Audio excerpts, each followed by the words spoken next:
بسم اللہ الرحمن الرحیم۔ قابل صد احترام معزز سامعین طلباء کرام، امام علی مقام امام اعظم امام ابو حنیفہ رحمۃ اللہ علیہ کی ایک روایت ہے۔ علامہ سیوطی رحمۃ اللہ علیہ نے تبییض الصحیفہ فی مناقب ابی حنیفہ کے حاشیے میں جو روایت نقل کی ہے، اور وہ خود یہ روایت حضرت جابر بن عبداللہ رضی اللہ تعالیٰ عنہ سے نقل کرتے ہیں۔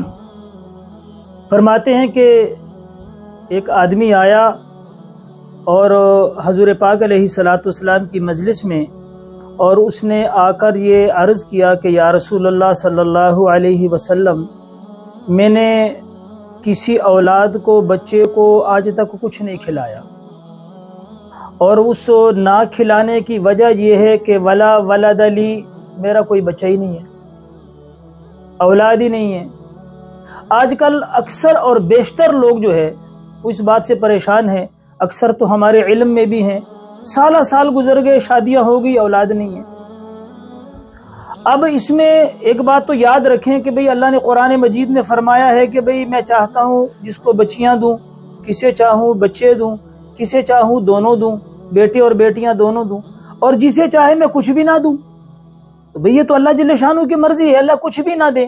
لیکن بھئی ہم چونکہ اسباب کی دنیا میں رہتے ہیں، اور اسباب کی دنیا میں رہتے ہوئے ہمیں اسباب اختیار کرنے کا حکم ہے، اور نتیجے کے ہم مکلف نہیں ہیں۔ جیسے بھئی اللہ نے رزق کا وعدہ کیا ہے، تو اب رزق کے کیا ہے، اللہ نے وعدہ کیا ہے، لیکن ہم اس کے لیے روزانہ بھاگ دوڑ لگاتے ہیں، صبح شام دوڑ لگاتے ہیں، حالانکہ اللہ نے کیا فرمایا کہ رزق میرے ذمہ ہے۔ جس طرح رزق اللہ کے ذمہ ہے اور ہمارے ذمہ محنت اور کوشش ہے، اسی طرح اولاد دینا نہ دینا یہ بھی اللہ جل شانہ کی منشا پہ ہے، لیکن اس کے لیے اسباب اختیار کرنا ہمارے ذمہ ہے، اور وہ اسباب ہم نے خود نہیں اختیار کیے، بلکہ ان اسباب کی طرف کائنات کے محسن آقا رسول خاتم الرسول محمد الرسول اللہ صلی اللہ علیہ وسلم نے امت کا رجحان کیا، امت کو سمجھایا ابھی کیا کرنا ہے۔ ابھی اس آدمی نے، صحابی نے کہا کہ یا رسول اللہ، میں نے کبھی کسی اولاد کو کچھ نہیں کھلایا، اور وجہ یہ ہے کہ ولا ولد لی، میری کوئی اولاد نہیں۔ آپ علیہ الصلوۃ والسلام نے ان کو کہا کہ بھئی آپ کیا کرو، دو کام کرو، دو کام آپ کے ذمہ ہیں۔ نمبر ایک، آپ کثرت سے استغفار کرو۔ کیا کرو؟ اور یہ مضمون سورۃ نوح کے اندر بھی ہے۔ اللہ فرماتے ہیں تم استغفار کی کثرت رکھو، میں کیا کام کروں گا؟ ایک تو موسلادھار بارشیں تمہارے اوپر کروں گا، نمبر دو تمہارا مال بھی بڑھے گا، نمبر تین تمہیں نارینہ اولاد عطا کروں۔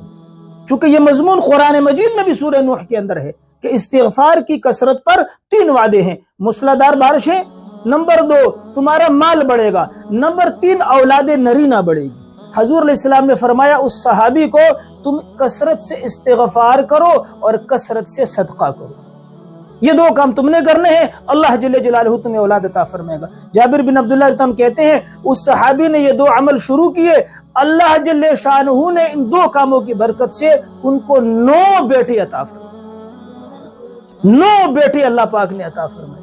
تو آج جو لوگ اس بات سے بیچارے پریشان ہیں، علاج معالجے میں مصروف ہیں، علاج بھی کروائیں، لیکن اللہ کے نبی نے بہترین علاج فرمایا کہ صدقے کی کثرت، صدقے کے لیے لاکھوں کروڑوں لگانا بھی ضروری نہیں ہے، جتنی آپ کی پسلی ہے، جتنی آپ کی طاقت ہے، اتنا صدقہ ہی آپ کریں، اپنی حیثیت اور اپنی پسلی کے مطابق صدقہ کریں، اور استغفار پہ کچھ لگتا نہیں ہے، صبح شام جو ہے نا استغفار کی کثرت رکھیں۔